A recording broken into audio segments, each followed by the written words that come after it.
Hello there, it's Tails from Studio Wildfare here, back with another Monday morning map build.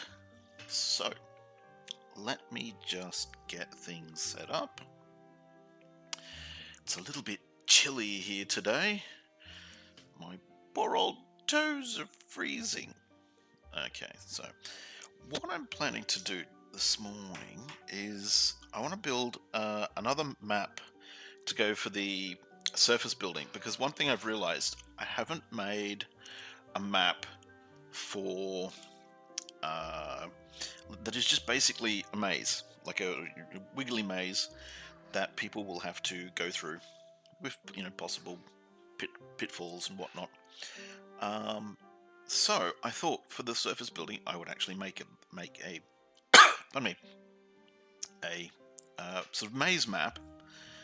So I went and checked out, because I knew the surface doors for the surface building are spaced differently to the underground maps. This is sort of to force people to use the surface building maps on the surface and the underground maps on the underground, because the doors won't line up. I think the doors on the underground, if I just pull this one in, I think they're actually here in this section rather than here. It's just something I did with the underground map. But let's start with adding in our folders. So we need 4 folders. 1, 2, 3, 4. Okay, so we need a ground floor, a floor, because that is our tile, actual man-made floor. This is sort of our nature ground level. Then we need walls, and then we need features.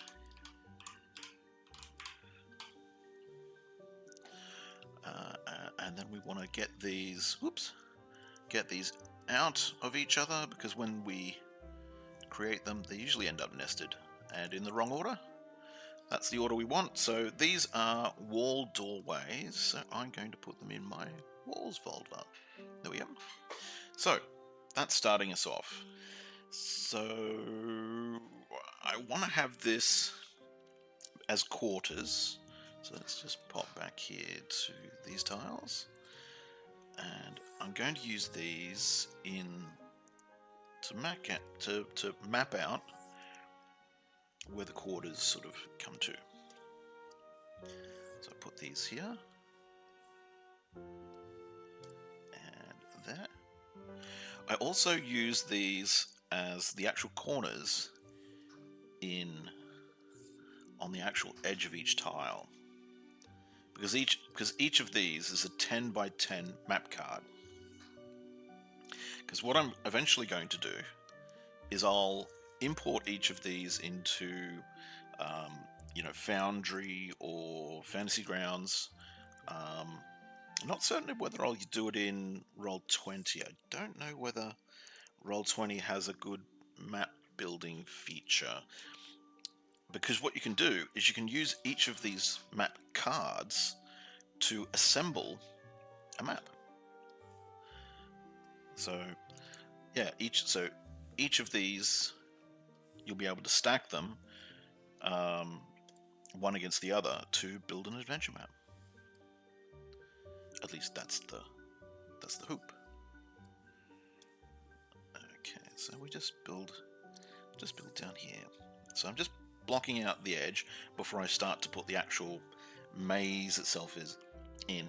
And I'm not certain whether I'll have each quarter link to the other quarters. I might just make it that, if you come in this door and you want to get out this door, you've got to sort of go around through here. But we'll cross that bridge when we come to it.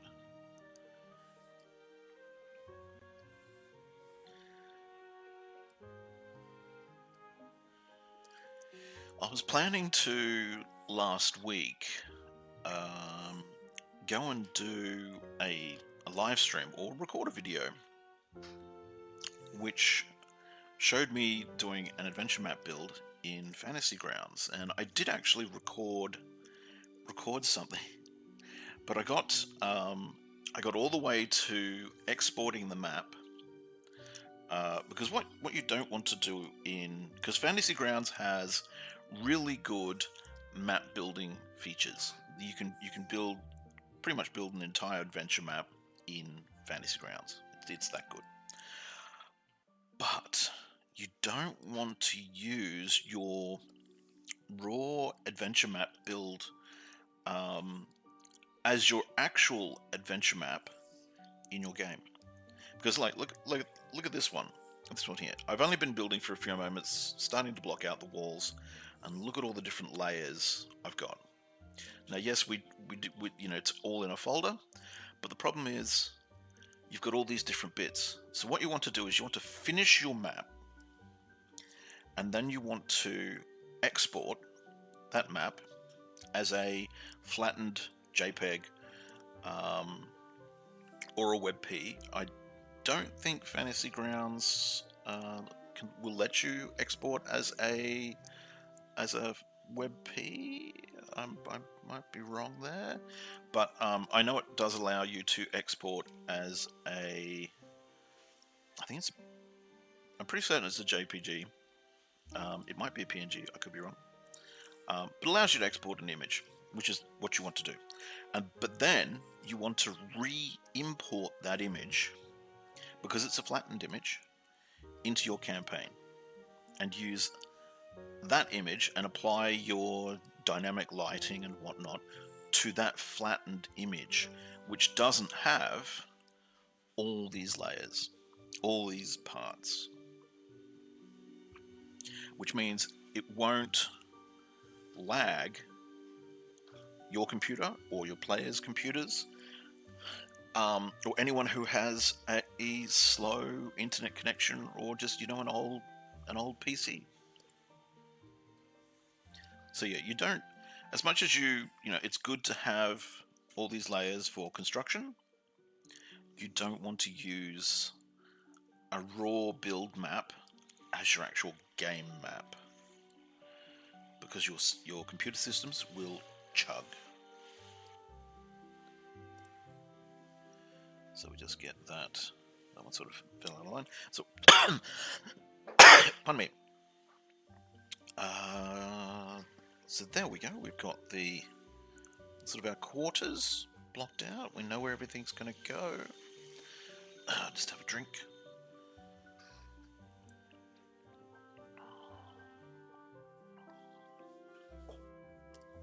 Okay, dokie. So,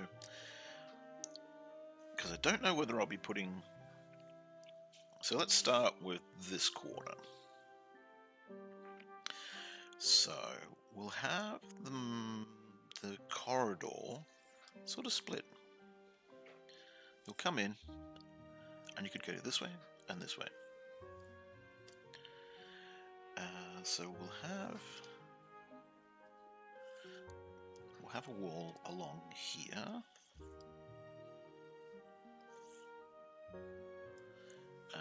We'll put a cornerstone here and here.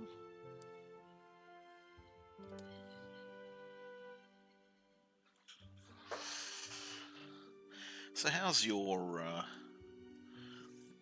planning for the week going to be? I'm going to be rendering the last map for the Trader's Way, and then rendering some more characters and doing a lot of writing, because I'm determined to get that completed. It's taken way too long to get done. But then one really cool thing is I have recently been accepted. So I need to get rid of, because if I'm going to come down this way, where's that? Doink. There we go. So we're going to change this entrance. I've been accepted into the Roll20 marketplace. That happened a little while ago. Oops. Don't pick up. Okay, cool. That's very cool. I might just zoom in. There we go.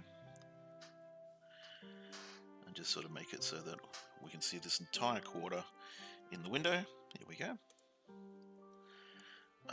But yeah, I've been accepted into the Foundry marketplace. How cool is that? So I might need to take some time soon and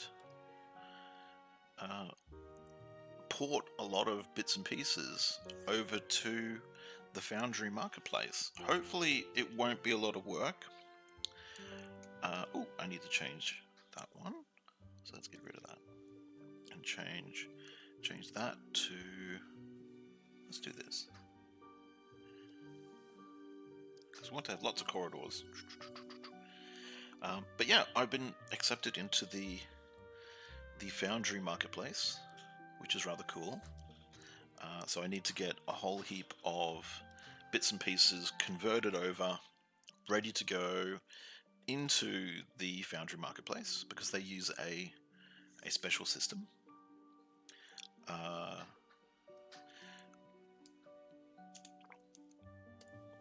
So that's right, yeah, I'm pretty excited about that. So let's have this sort of come down, and maybe just have this come around like that. Rather simple, little maze-like, or maybe we just have this go dead end. But yeah, I may have to spend a bit of time doing that soon. So let's just use these. These are the passageways where they've already got the wall on either side. Let's just trundle down this way. There we are. So we'll need to turn here.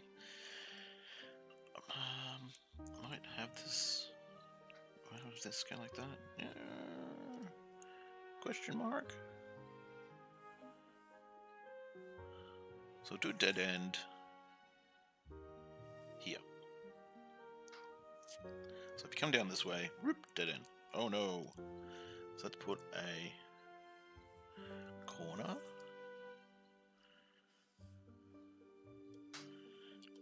Because the whole idea of these sorts of map is that it gets into the exploration, forces people to explore, you know, and they sort of discover, oh, it's maze, you know, and they've got to get through the maze to find the treasure. It's always about the treasure. Now back to the passageway tiles. We'll have these, because it'll go around like this.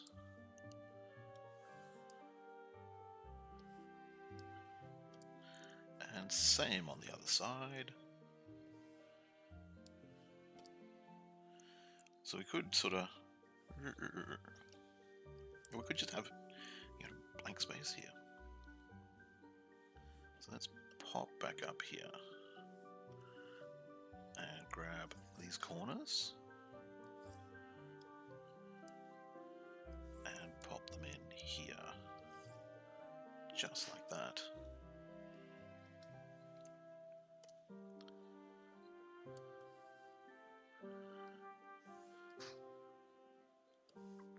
And cap off these end walls with these capstones. There we go. So yeah, there's our map, our maze starting to take on the appearance we want. I wonder, I haven't checked with this set. I wonder if I made pits, like pits that people can fall into. I'm hoping I did. In fact, I'll check. I'll have a look now as I put in some floor. So let's have a look at the floor. So we go back up the top, brick floor. And I do have pit traps. Look at that. Look at that. Awesome. That's what we want. Pardon me. So let's just use... And we've got 2x2 and we've got a big one here. Maybe, what if we do this? We put this big one, honk, right there. So it's a big, you know, you got to get across here. And it's on an angle.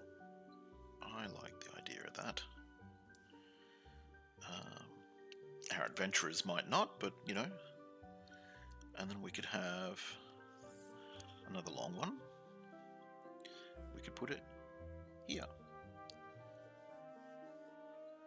So that might be enough deterrence for our characters for the moment. So let's actually fill in the floor. It's got skeletons down the bottom.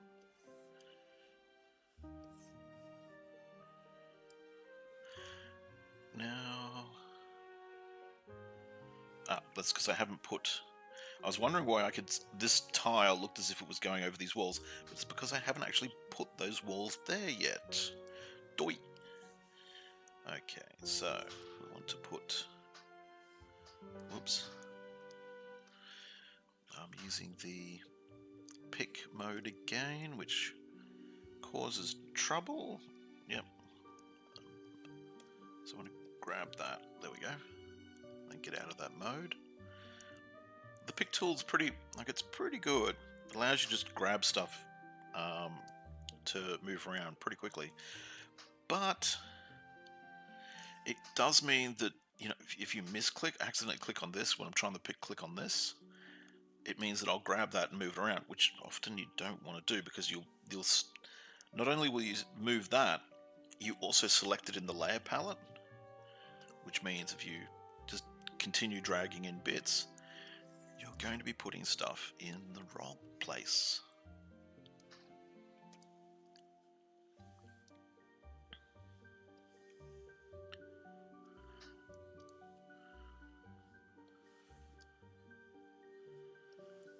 So we'll just put our floor through. Yep, use this one. So it comes to a dead end.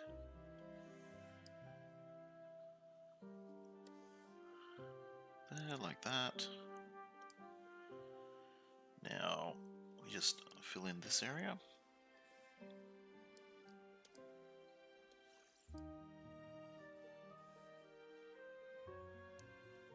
And then I'll go back and put the walls through to complete this section here, and that'll be this quarter completed.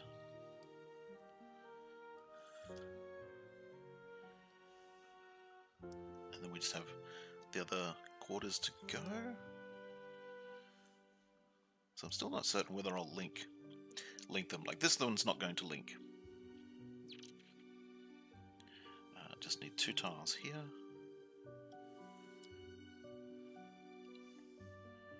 Like so.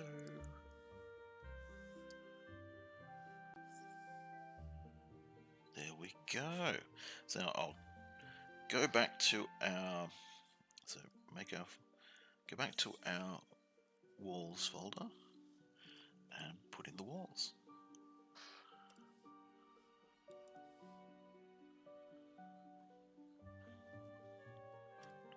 So use this corner around here. Oh, no, don't need that one. I need this one because it's over this side. Because that's going to be a straight wall. So we'll need to put in the wall. Yep, just like that. And over here.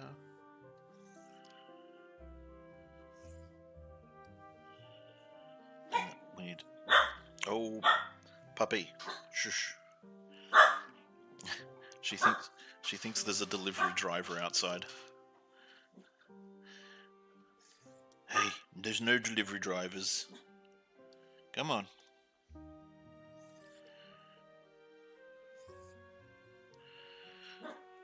Hey. Come on, shush. Oh, row, row, row, row. Row, row, row, row, row, row. Ruff. Come on, shush. No.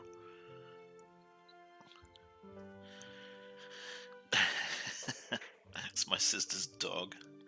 She has a thing about delivery vans. She only barks at delivery vans and postal vans. Don't know why. Normal everyday vans, couldn't care less.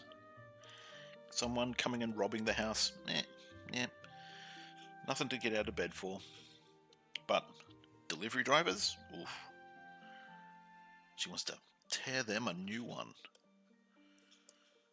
Okay, so back over here. Let's make a little room here. So let's get back to here. Delete that piece. Put in a corner.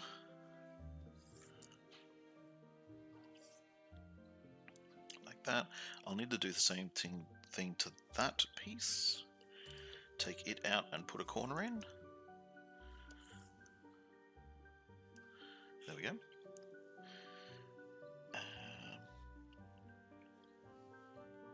Now the question becomes, do I make this a square room, which I'm leaning towards doing.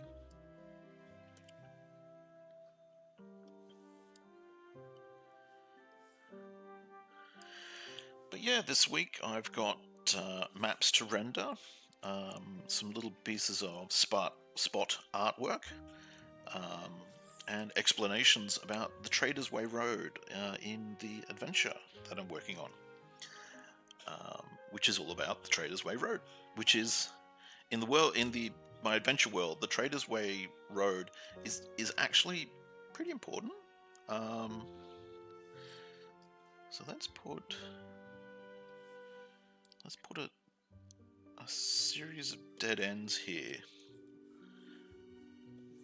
I'm going to have to put that one there, so I can grab this, get rid of it, grab that, put it in its place. So this might come down, and then across to here maybe. Or we could have this come down and through here, and then have this doorway and this doorway link up. I like the idea of that. So let's pop some more dead ends, because we'll turn these into like little alcoves like that. And then we'll have maybe another big room here, and then some more alcoves, and then we have to make these, so sort of that comes into a room there, and then this goes through here somehow. So we'll do that in a moment. Let's just worry about this section. But yeah, working on, where's the cornerstones? There's the cornerstones. Working on those maps, get those maps done, get the character descriptions completed. Okay, that's what I built that for, doing that. And that. So that's those doorways quickly done. Yeah, because I've made a 3D object in Blender, which is the Traders Way Road. I might actually get rid of that. Do the same sort of roomy thing down here. So that it'll need an exit there. So then we need these corners here and here, and then we need to get rid of that bit and put in another corner like so, and then straight pieces. But yeah, what was I saying before I got distracted? The Traders Way Road is pretty important, because you can use it to get around the entire top of the cube between the 4 major imperial gnome settlements.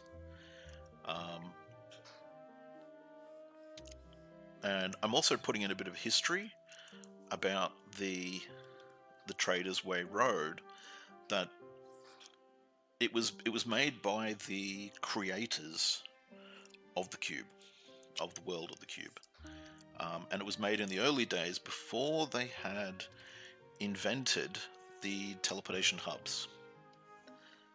So it was made when they were using very powerful magics to get on and off the cube, like interplanar teleportation, basically.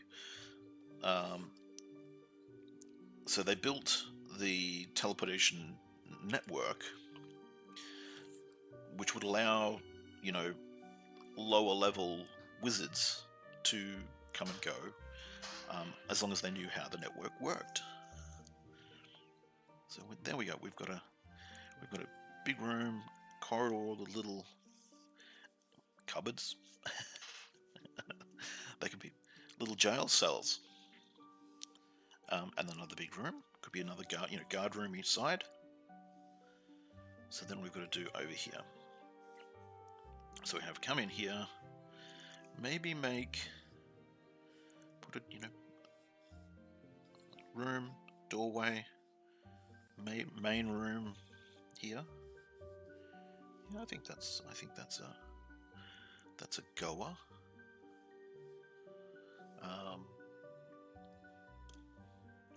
But anyway, yeah, the Trader's Way was used to get around the world of the cube before they had all this infrastructure put in place. Oh, that's not gonna be the piece that I want. I'm going to need to come back here, grab this. So we'll have a little room like that to a bigger room here.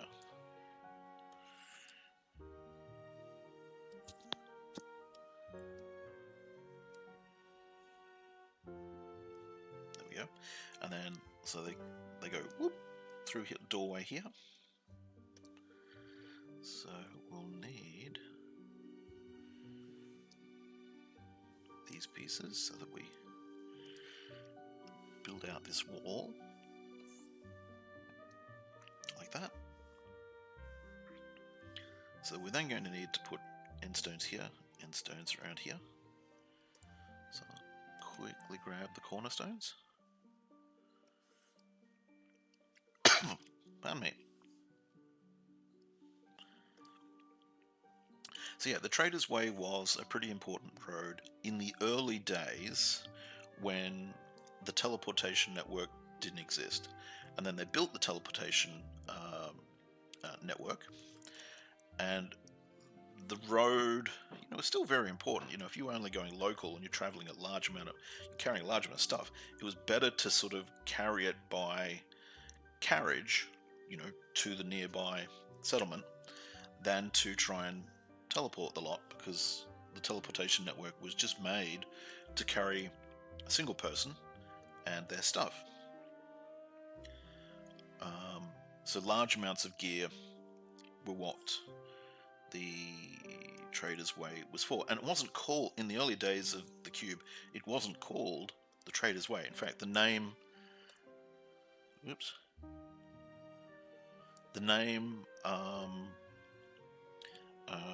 Trader's Way is a more not common, but recent invention by the inhabitants of the cube. They've come to call it the Trader's Way because it's used by traders and merchants. They use it to get around. Now I'm thinking maybe this room should be smaller.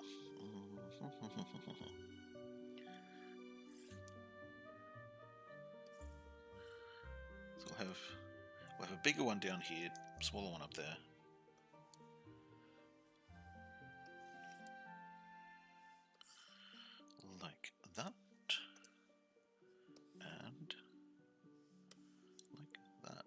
there we go. So I'll just put capstones here, which is that one, and this one.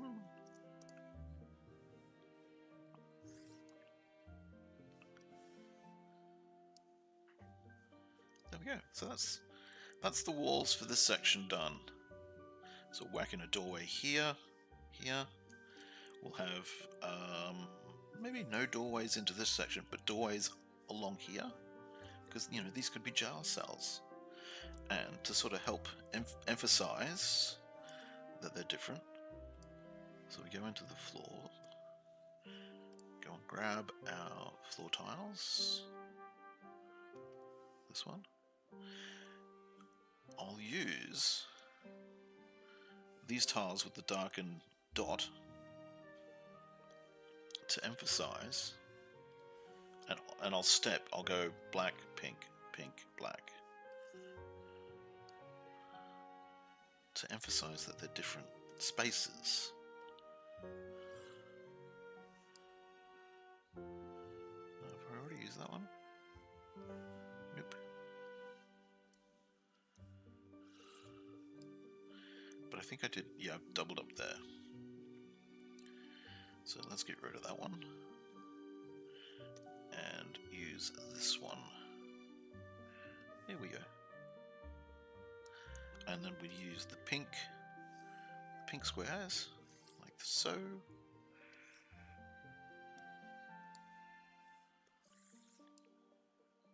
Here we go.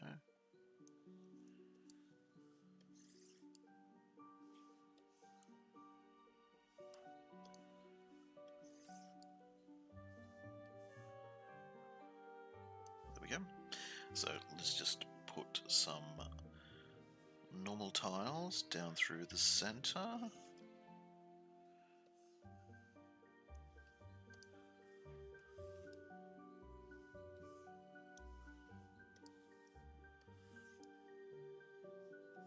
Like that. And then we'll use a pattern in here. So this one.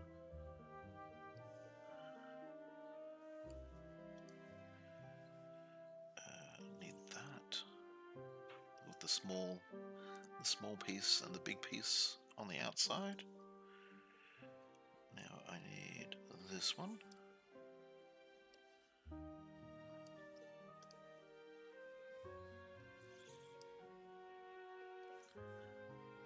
Here we go.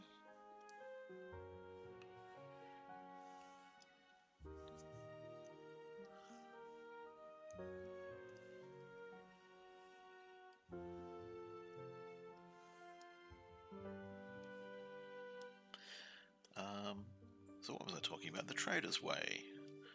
Yeah, it's, you know, a big important road. So it was used early on in the construction of the cube, but later on, you know, it didn't fall into disrepair.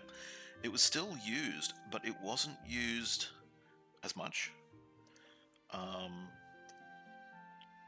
It wasn't as important when they had the ability to just teleport around the world of the cube. So it was used less, would be a better way of saying it. But after the very last civil war broke out between the magic using civil war, the Trader's Way sort of came into its own with the people who started to appear on the world of the cube, because they used it as a form of navigation, because you can't use a compass on the world of the cube. Well, you can, but it doesn't point to north. A compass point, like magnetic north on the world of the cube, is actually the center of the cube. So if you follow north, you're just going to walk directly to the center of the cube, which, you know, it might be what you want to do, but generally it's not. Pardon me. Pardon me again. you know, there's lots of exploring to do. You could, you know, I'm thinking of building in a quest where you do want to find what is creating magnetic north for the cube.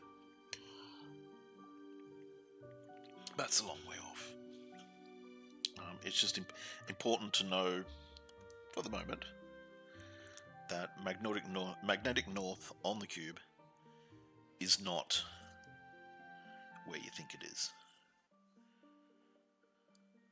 You know, you're not going to be able to follow a compass and just head north. Whoops. That's what I wanted to grab. Yeah, because we just do... So I'm inverting, so that this pattern inverted to that one. That's what I want.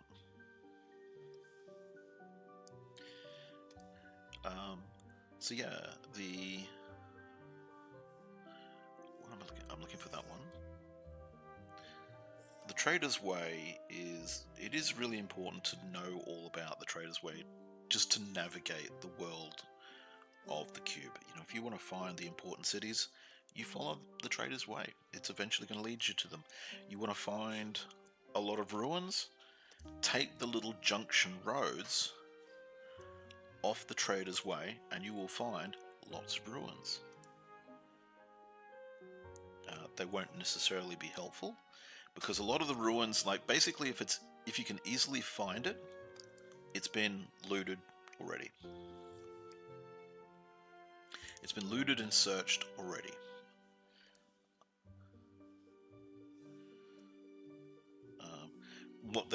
What you probably will find in the easy to find dungeons will be monsters or, you know, vagabonds or whatnot who are using them as hideouts because they're probably reasonably safe, and they are a way to get out of the dangerous places of the world of the cube. But the thing is that, you know, there have been adventurers on the Great Quest, and they've pretty much followed every junction road already in search of the bits and pieces that they hope to find at all of these different settlements.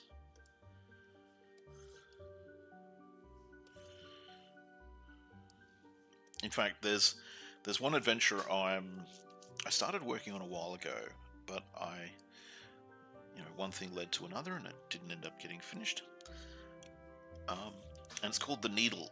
I think it's the Wizard's Needle, or it's just The Needle.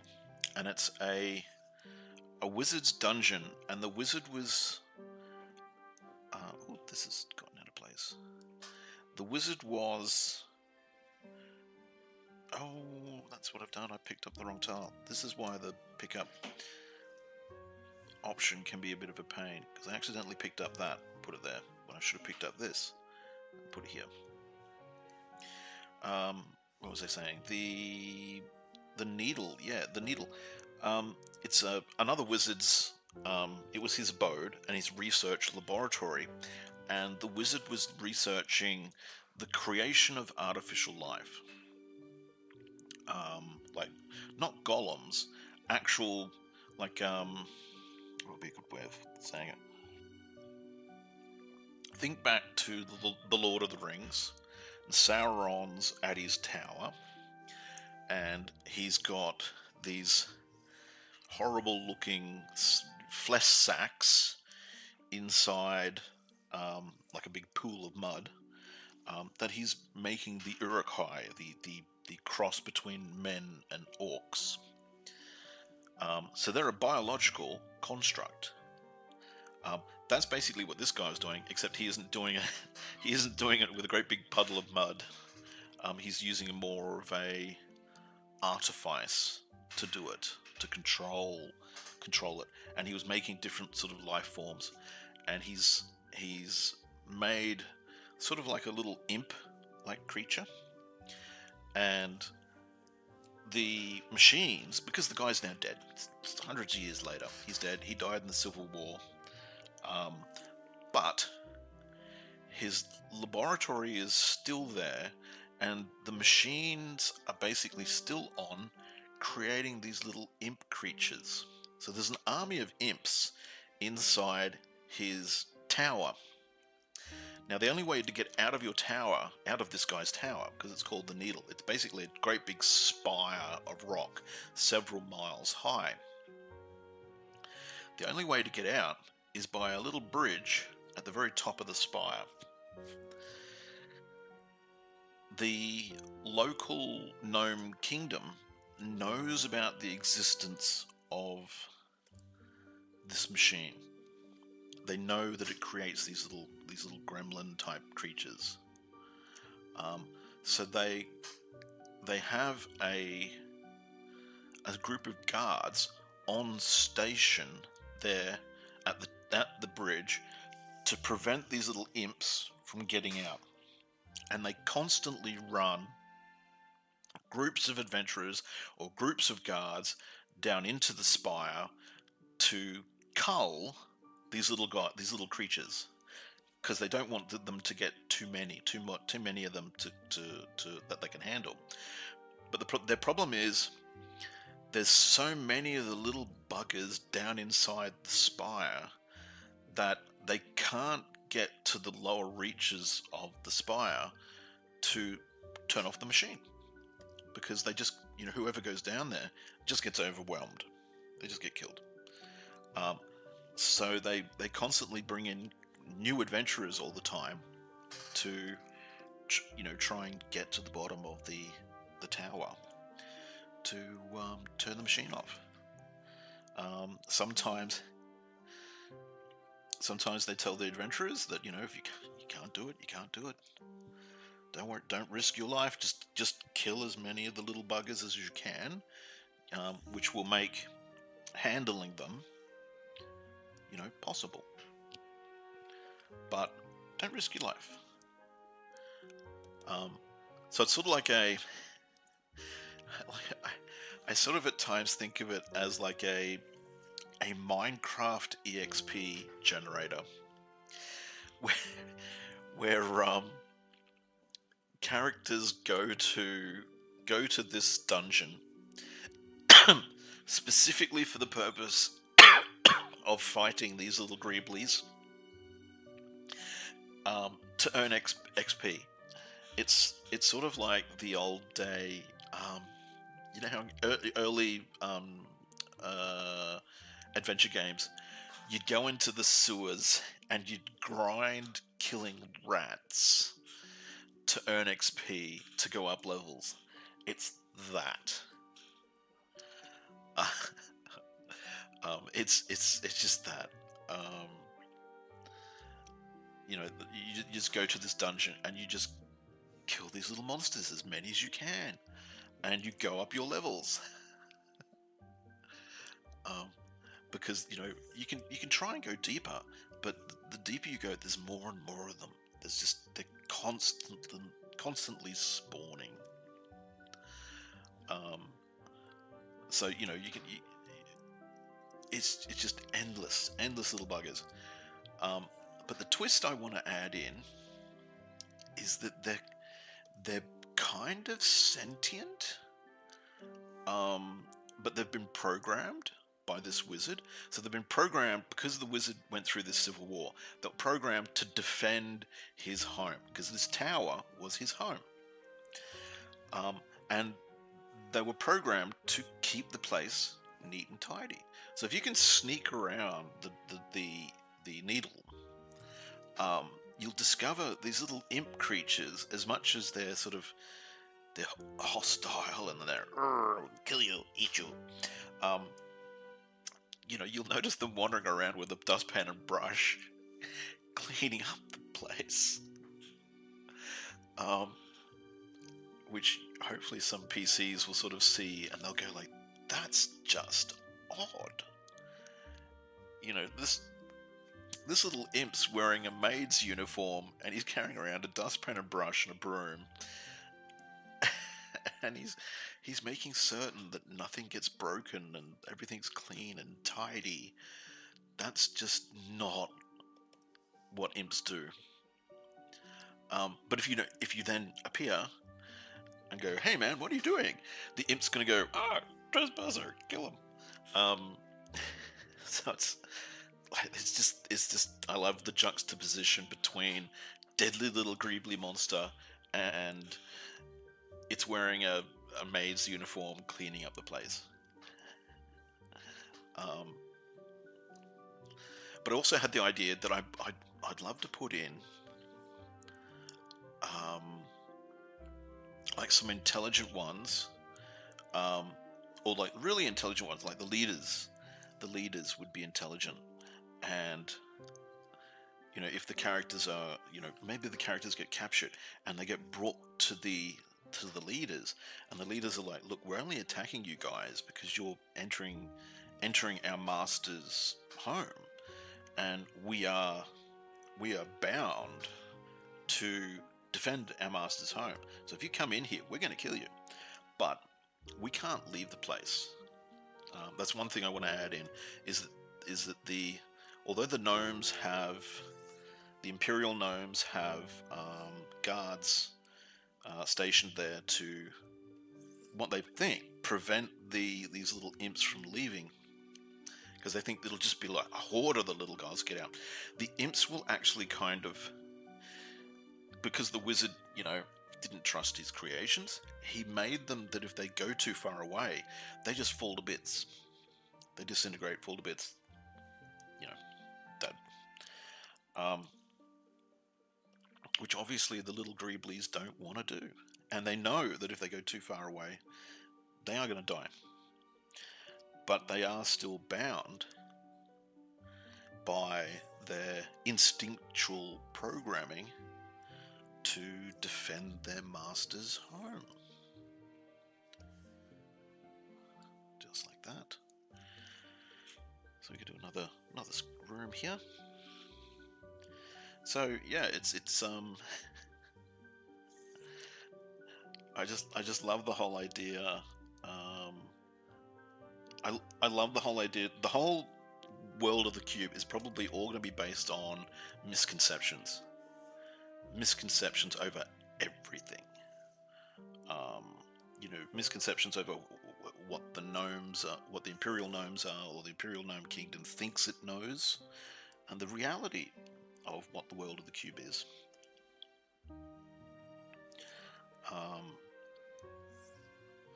Because obviously the Imperial gnomes think they know everything.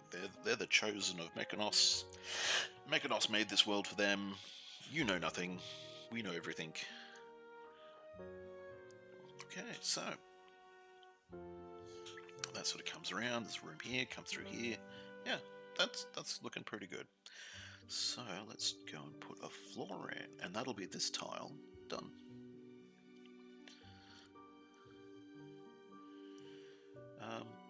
So yeah, the needle, I like the idea of the needle, that it's sort of like, you know, if you left them alone, everything could be fine. They're not going to escape. They're not going to go rampaging across the world and kill everyone. Yes, they will be the machine will be manufacturing them for all eternity. Actually, I might do a checker pattern in these rooms, like this.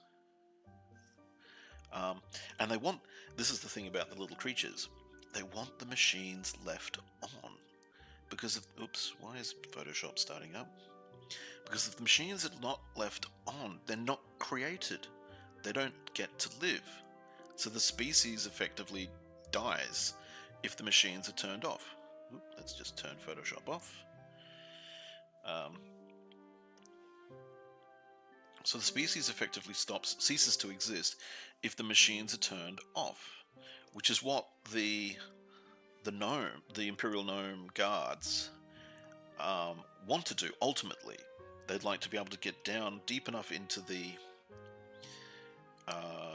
needle where they can turn off the machines, and then not have to worry about the fact that, you know, there's all these little imp creatures being constantly manufactured by these machines. They can just they could go home. They don't have to guard this weird place anymore. But the little creatures that get manufactured, you know, instinctually they were made as servants, so they're programmed to look after the place and to defend it, which is what they'll do. So it's a juxtaposition between what the gnomes think these little greeblies are and what the little greeblies actually are. Use this one. And what the little greeblies are meant to do.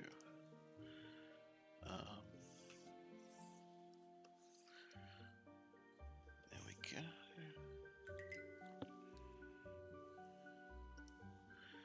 And then we need some pink ones. Let's use this one. Put it there. And let's go to this one. Put it here. So this card's getting close to being finished. There we go. So yeah, I'm keen to do the needle, but I've got a funny feeling that I'm going to have to spend a month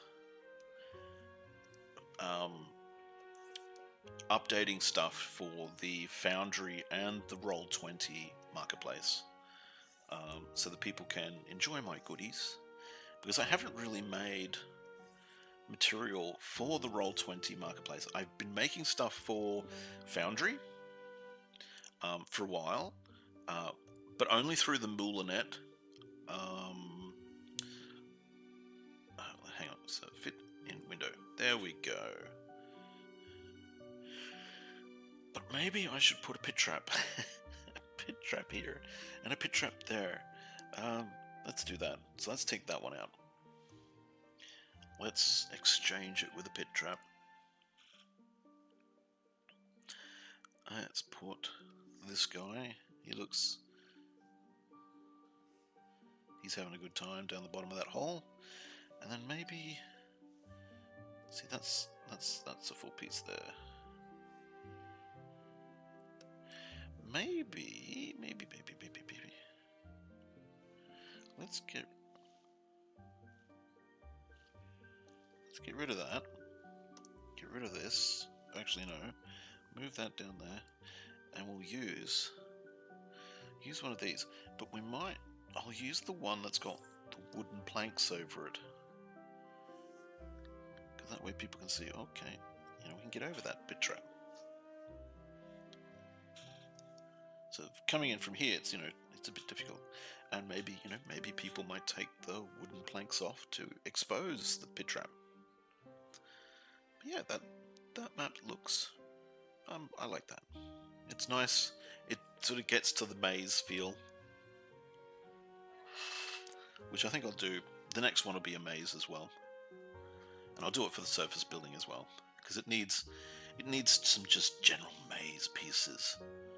So let's save as, and I'll go and find where I'm saving them. So my projects folder, Dropbox, projects, where I keep everything, map tile pack builds, then endless dungeon. Come on, in there.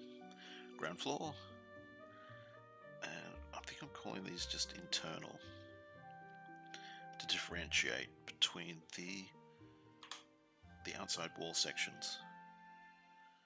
Let's go save. There we go, and then we'll save a WebP.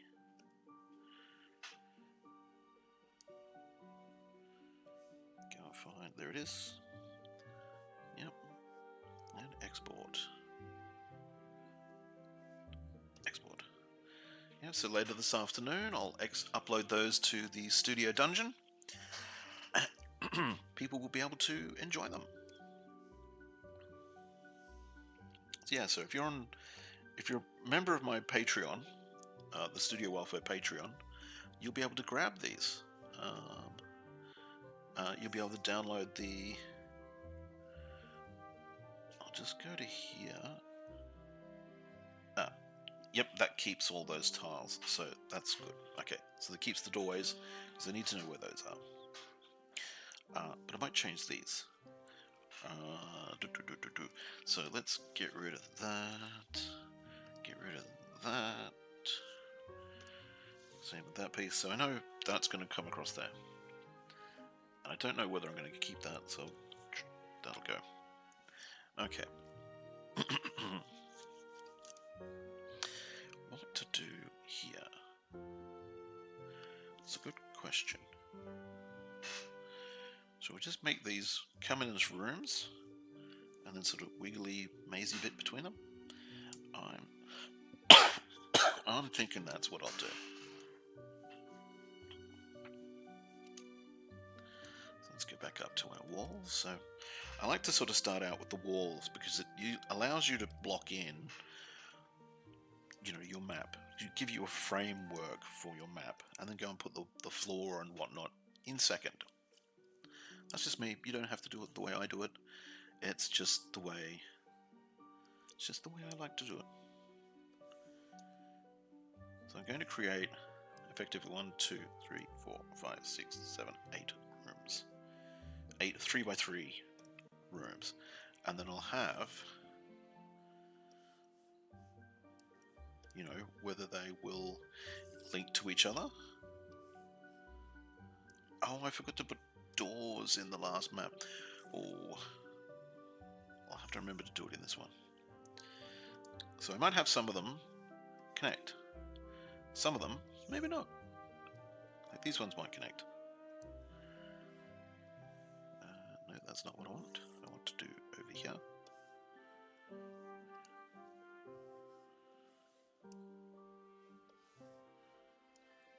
Like that. So, like, we might put an end cap just here. So these will connect. These two rooms will connect. So I'll need this one to connect there. And where is it? That one. To connect in here. Like that. So this could be a connection. But then maybe this comes around here. Maybe there's little rooms here. Which I'll do that now. Might make them 5 foot curved walls. Interesting. As a juxtaposition to this.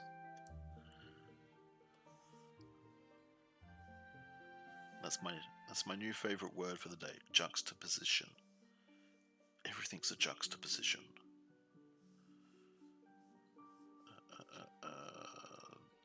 That's the piece I want. Because we'll have that like that. Will we connect here? No. We shall not. We shall put in a wall. And make them go round.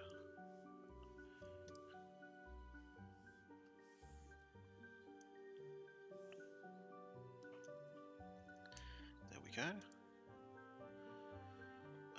Now the question becomes what we're going to do here. So let's use these ones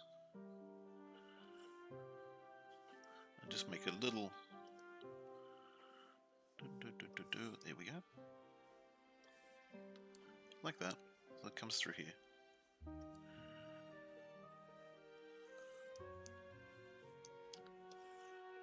Like so. So we put some end caps on there. Some cornerstones. Just like that.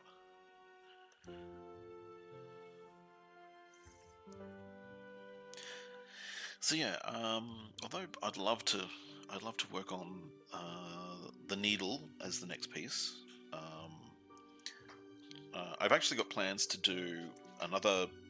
It's sort of part 2 of the Trader's Way, because the Trader's Way sort of leans into you go to either of two ways.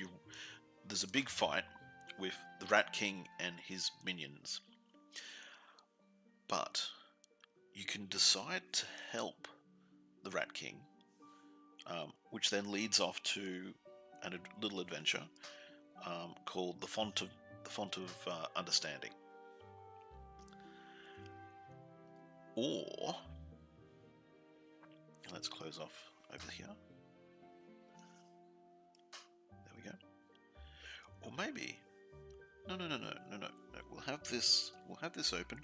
We'll have this closed. So we're going to be completely and utterly unsymmetrical. So we'll go through here. This is through here. What I might do is I might create. So hang on, let's see if I can clear that. Okay, cool. So I'm going to put this between the floor and our walls, which means I can then draw in these pieces,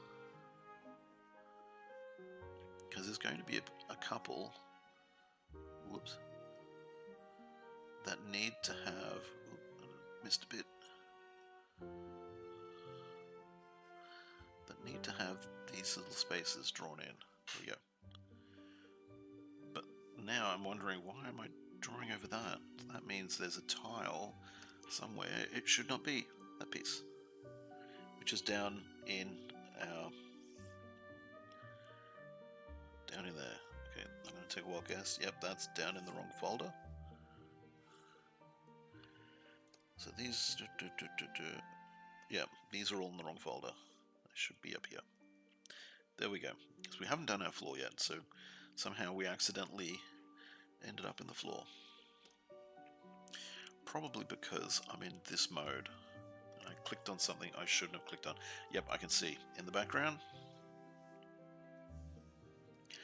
I accidentally moved the background. There we go. Put that back in place. And back up to the dungeon walls.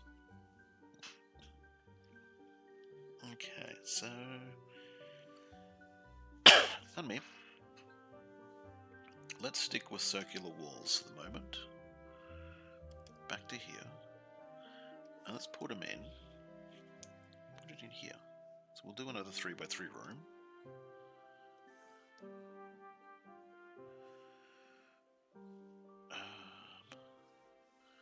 Can't do it there. Or actually, I could do it down here. Yeah. So let's have this. This is a 3x3 room. So it goes there.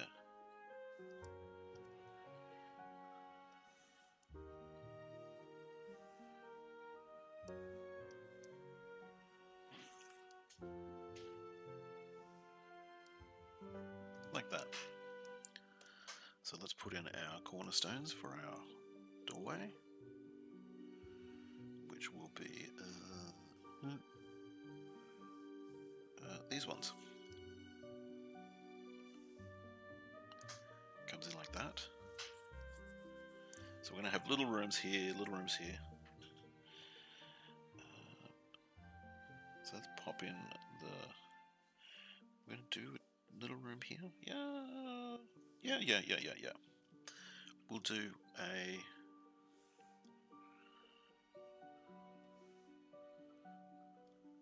So put a room here.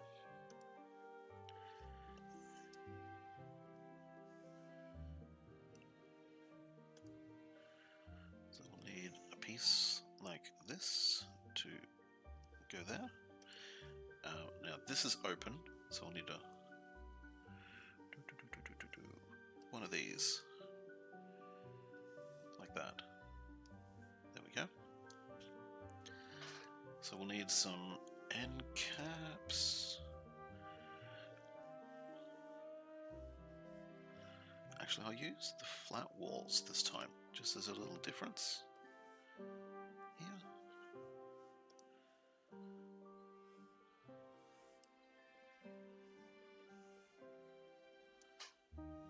Just like that. because this one's connecting through here. So I need to put a wall there. So yeah, I'm probably going to have to spend a month working on porting builds of my various different packs over to the new Foundry system. Like that.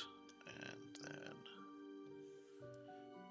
so that then users of Foundry and also users of Roll20. I need to do the same thing on Roll20.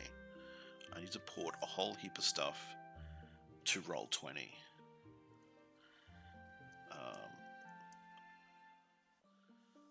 And then we need these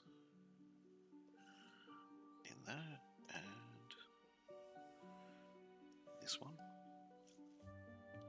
just in here.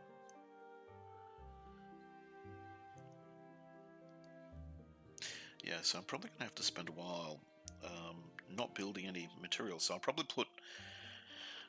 put Patreon on hold for a month as I do that, because I think it's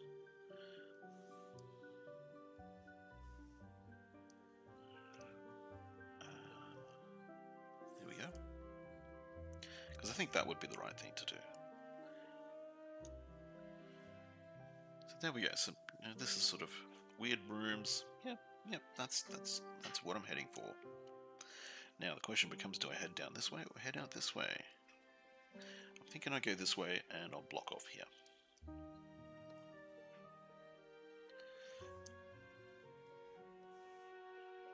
Like that. And we'll need a doorway, which will be boop, boop, boop, boop, boop, this one. Like that.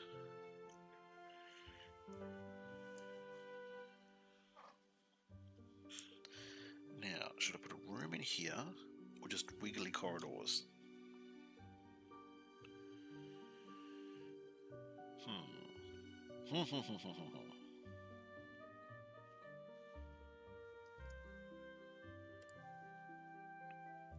But yeah, it's pretty cool that I've been accepted into the Roll20 marketplace and the Foundry marketplace.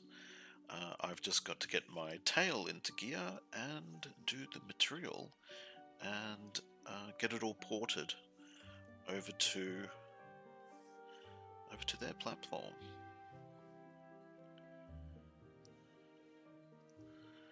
So then, you know, you guys can enjoy my material in you know the Foundry system and Roll20. Since my material has in the past pretty much only been available to Foundry. If you wanted to use my stuff in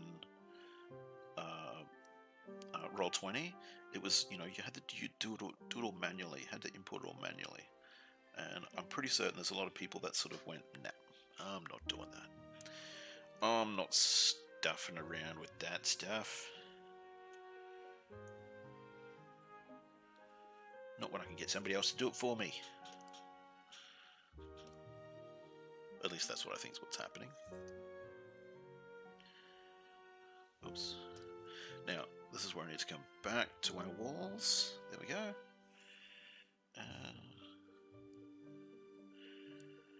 Do I want to do a bigger room? And just have this as a corridor? Let's try that. Let's see how this looks. So it means I have to change this. So it's 3. So 1, 2, 3.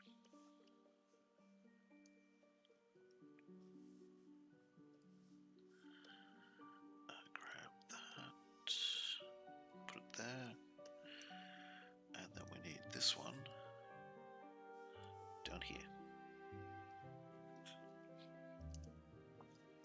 So we could have this passageway link into here. So let's grab this.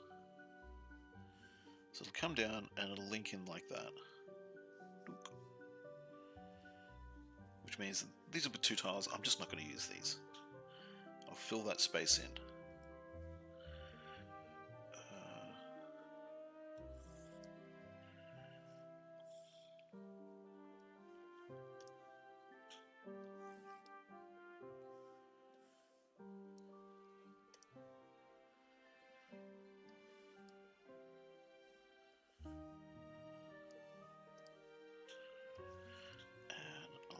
So, yep, then we'll have to fill these in.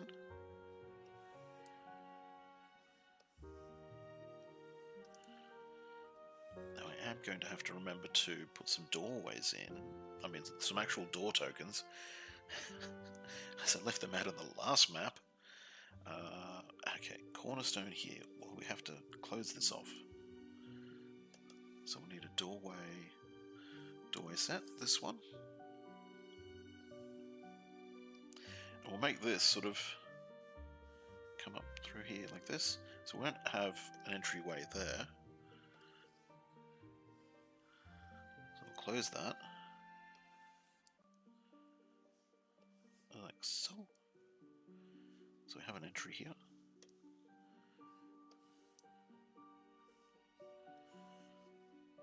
And then we need a little cornerstone. Oh, I've accidentally dragged a tile. This should be in here. Didn't mean to do that.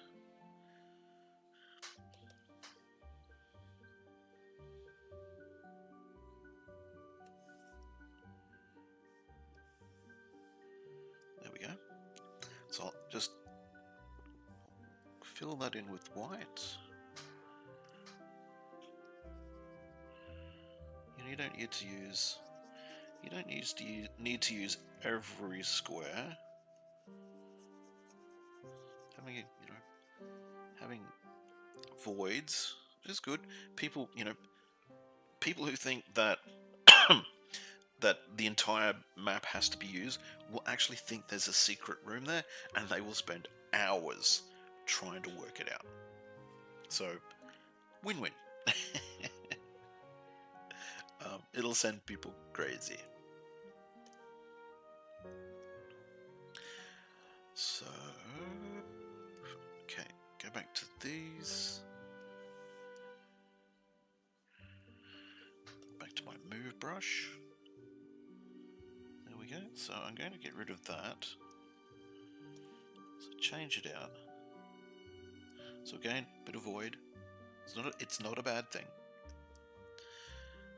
Bit of void is not a bad thing. Like that. Then we'll just have a straight wall going along here.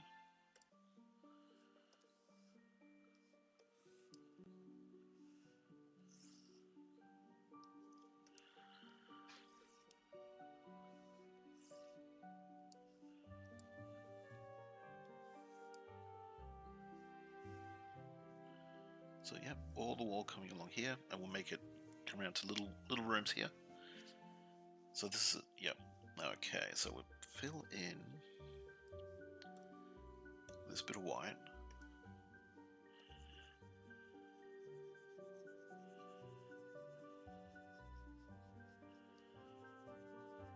Like that.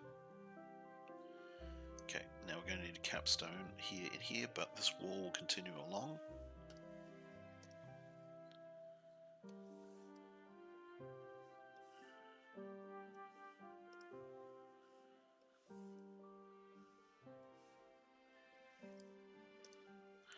Like that.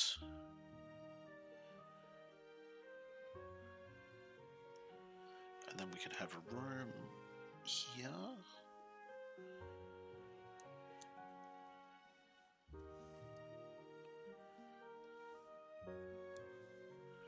Oh, we're not putting these in the right place. They've got to be in there. There we go.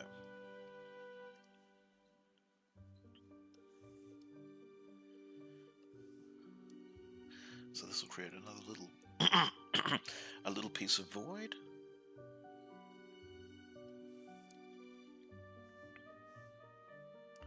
So we need some cornerstones.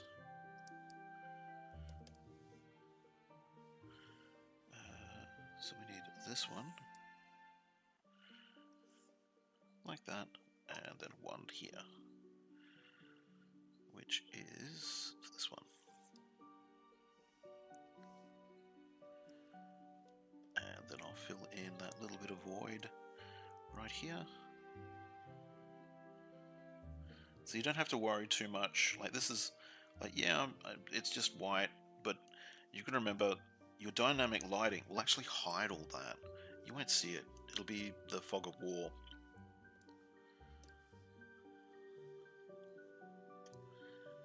Okay, now, so come along here. Now the question becomes, do we just do, how do we do the rooms here?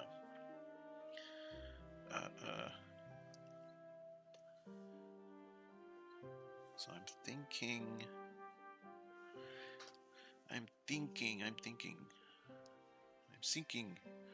what are you thinking about? Okay, so do that. So we come to a room like that. Then we could come to 2 more rooms. So this could come into a room, and we could have a little room here.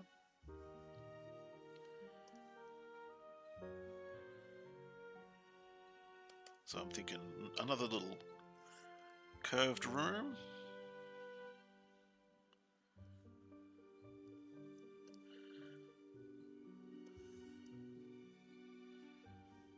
Or it could just be a simple little alcove.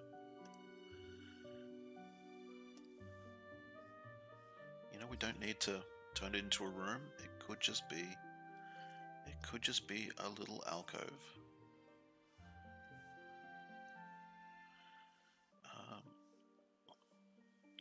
Now this is going to have to come into here, so let's make that.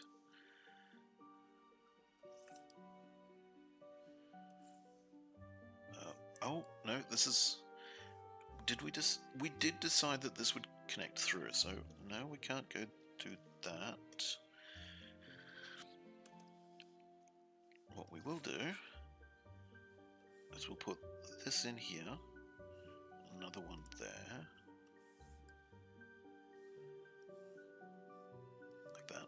And then we'd go straight bit and some capstones.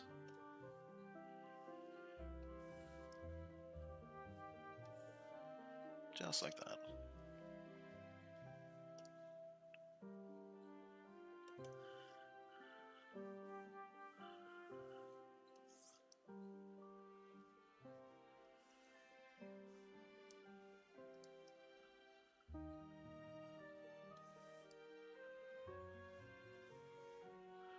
Just like that. So that sort of finishes off that. We'll need a capstone in there.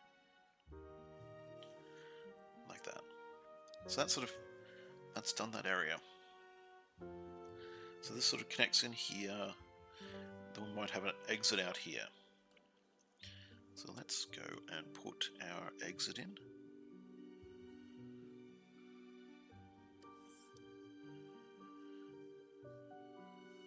Oops. Grab the wrong piece. So we have an exit there. I'm just going to take this off that mode.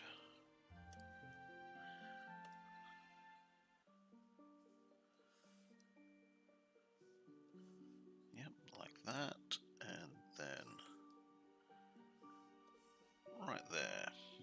So that's that room done. We'll have to put some capstones on here. But should we just have...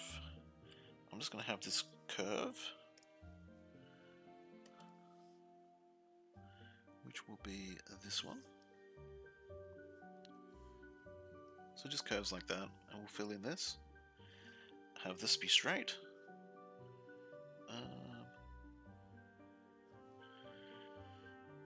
And have this be straight. So it's a little odd sort of intersection.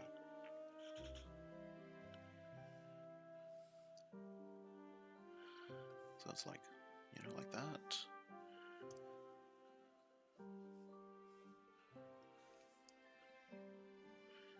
And like that. So that's, yeah, that's all we want. Now we put some capstones on.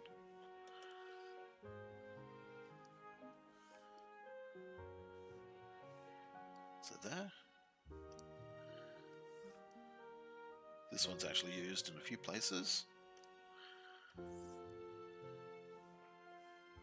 Like that. And then we need here, which is this one.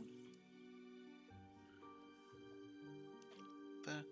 And the last piece, I think it's the last piece. This one here, like that. I think we're getting pretty close to being done on this tile. So just go and fill in these pieces. Then we'll do the floor. So I think we're done there. Fill in this.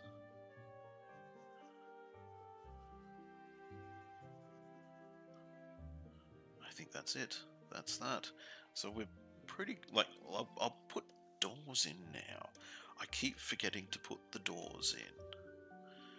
So where are we? Simple doors. Okay, so let's put a door.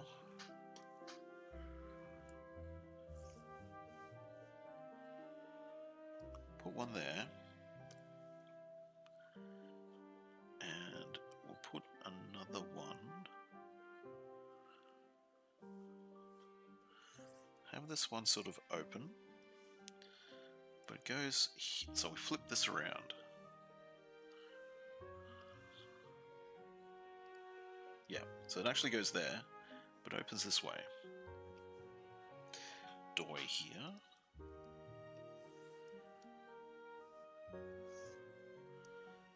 Again, we sort of turn it 90 degrees. Another door here. So it goes there, because that way it would fold back this way. Should go another door here.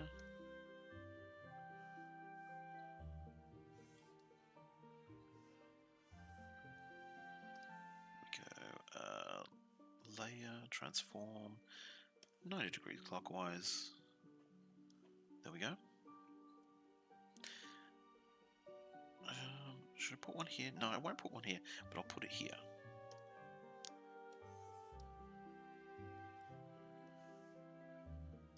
And flip it so that it would hinge back against this wall. There we go, because it would come back around here.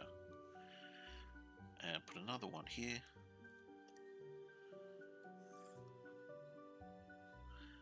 And again, we need to turn it. And plonk it right there. And a doorway here.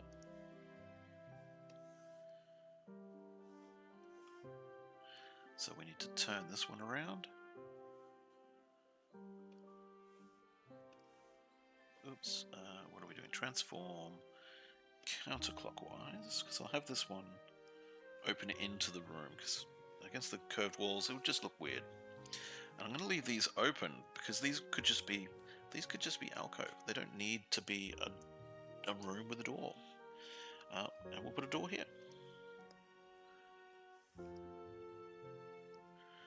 And again,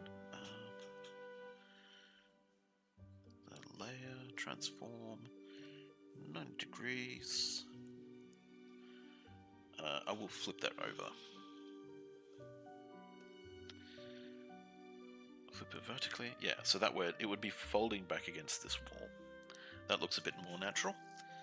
Yeah, so that should be it for the doors. Now the fun part. The floor. So let's put in first some pit traps.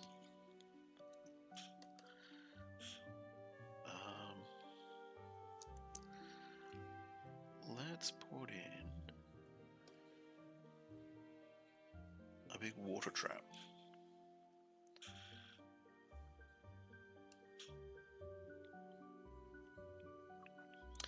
put it in there, or should I put it in there? I think there.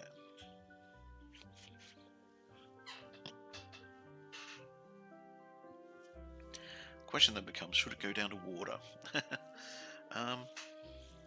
Let's actually not go water, because it should be going down to... Let's just have it go down to a floor. Like that. It's just a big hole in the ground.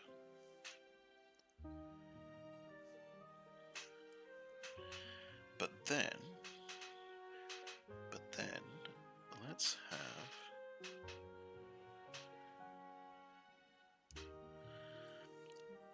let's have this one in here.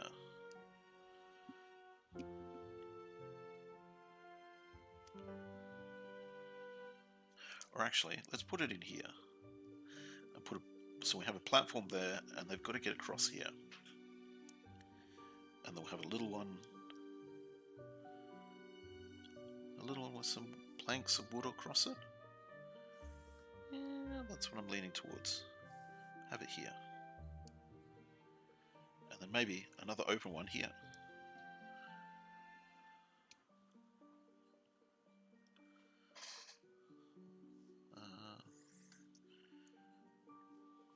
Got some spikes. There we go.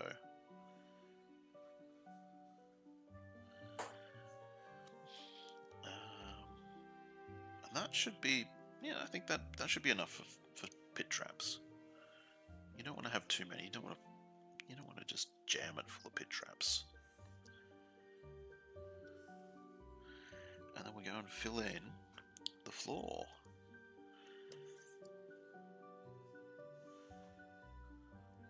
So this one, there's like a little platform here. So you've got the door opening here, you come along and you go like, maybe there's chests over there.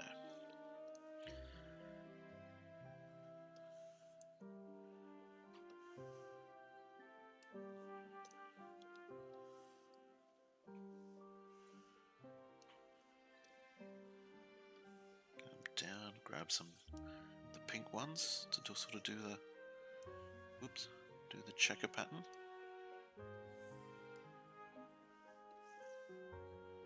Like that. So that makes it look rather interesting. Now, this one definitely should have the pattern.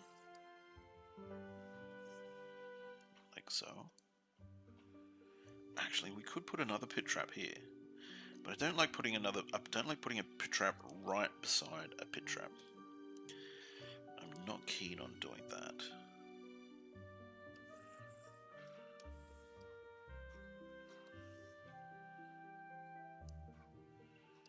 Should we do this? Have it as, yeah, I like that.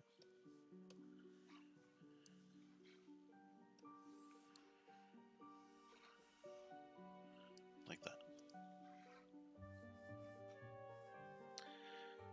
It's then this. And then we need to connect it up.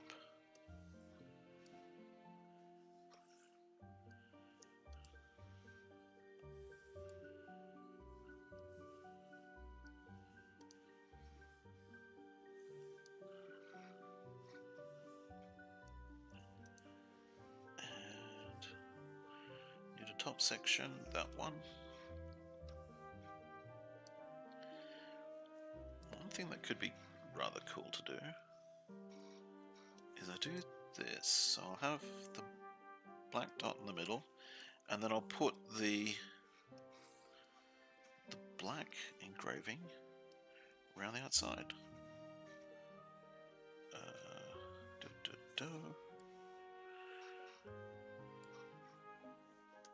So that'll make it, make it different.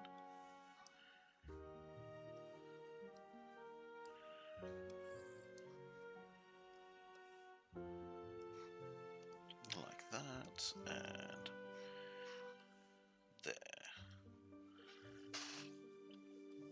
Now I need to go around there. It's quite a contrast. The dark with the lighter on the inside.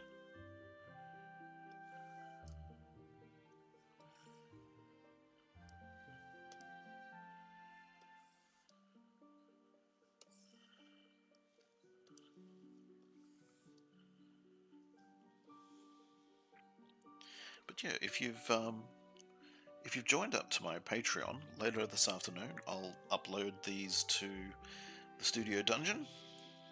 Oops, I think I accidentally double-clicked something. So Photoshop wants to open. Go away! Why are you opening? I didn't want you. No.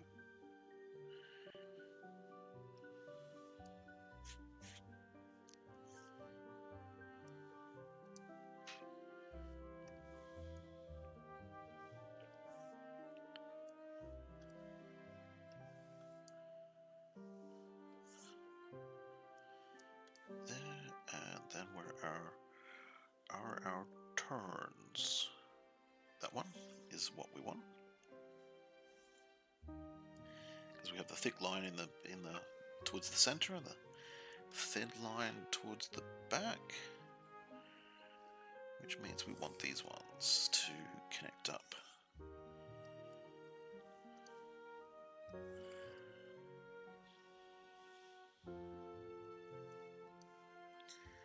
I'm wondering if I should do another marble set of map tiles like this, with a different sort of texture of marble. I do like my marble textures.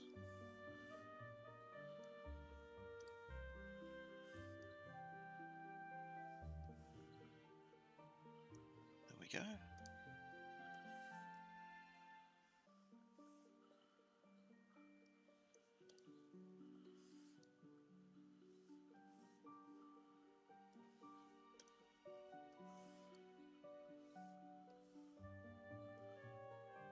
Yep, we're starting to fill this in, and we've got a room here.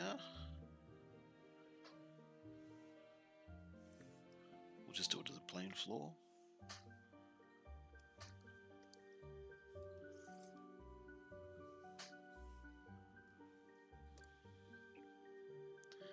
Starting to head towards lunchtime.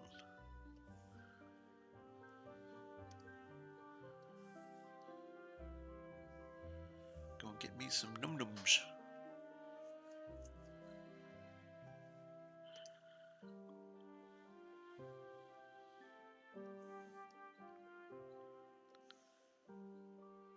Okay, do the same thing in this chamber.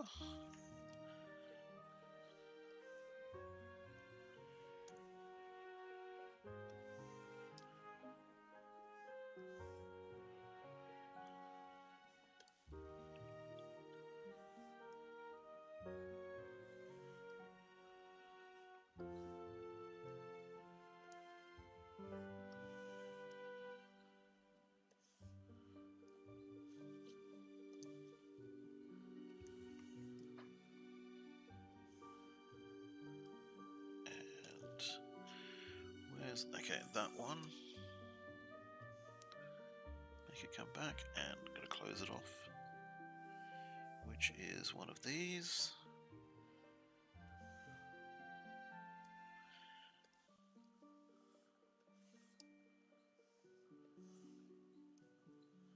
Like that, and do the same thing here, but we will use the pink ones.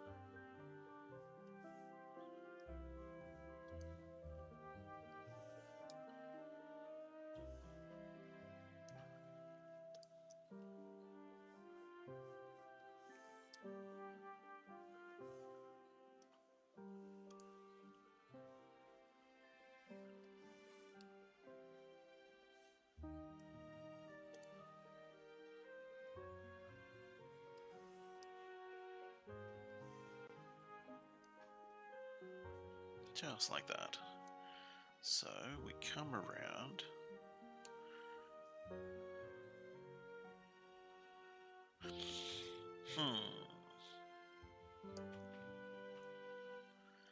got this pit trap here.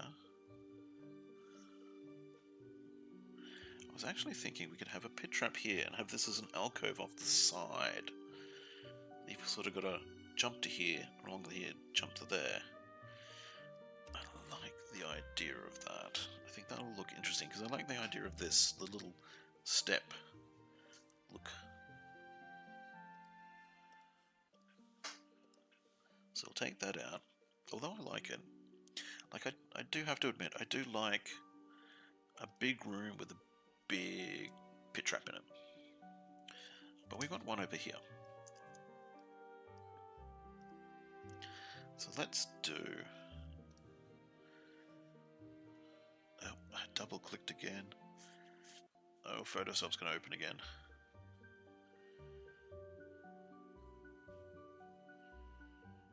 Go on, go on. Go away. I do a lot of graphics in Photoshop, but I kind of prefer the snap of GIMP. The ability to just whack something down, drag it into place, and it just snaps to the grid. I feel... Oop, I was actually going to put those in here. Like that. I feel is better than Photoshop. But that's personal preference, specifically for this task. The task of building adventure maps.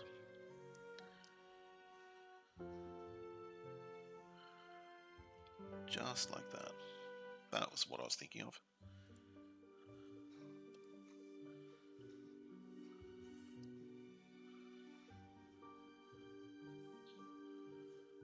And then a little... Fill this in, and we're almost done in this section of the map. Yeah, so GIMP, I just feel GIMP's snapping is a little better than Photoshop. But again, purely personal preference.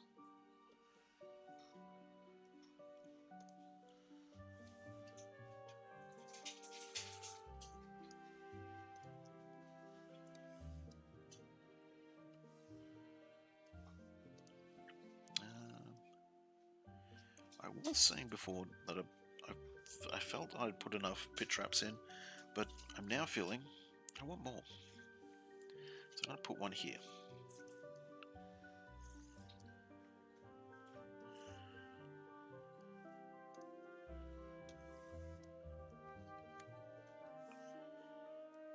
So I'll just sort of fill in this area.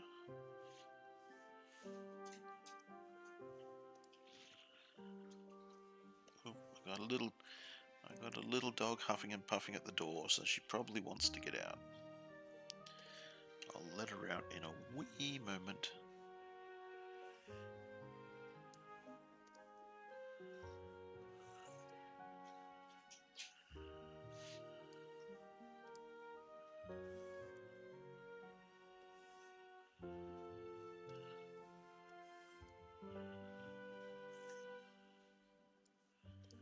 Because I need to go have lunch too.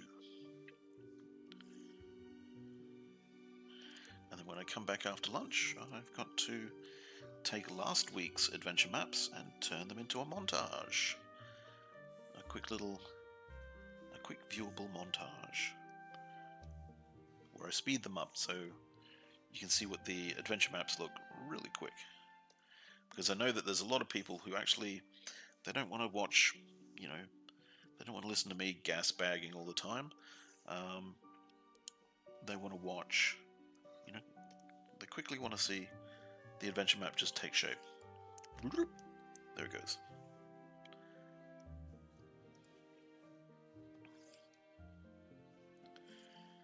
Okay, that's done. And then pit traps. And let's use this one. Right there. And we're pretty much done. I think that's it. So I'll save this one. Save as. We'll call it number 5. And then we save a WebP. So thank you very much for watching. If you've tuned in and stayed with me the whole way, or even if you've only been with me part way, thank you for watching. Yeah, please like, subscribe, all that sort of jazz, and keep an eye out for some more videos later this afternoon. If you want to use these maps, join my Patreon and you can download them and get the raw working files, so you can use them in your own adventures, because it'll be a while before this product is ready for me to launch. But thank you for watching.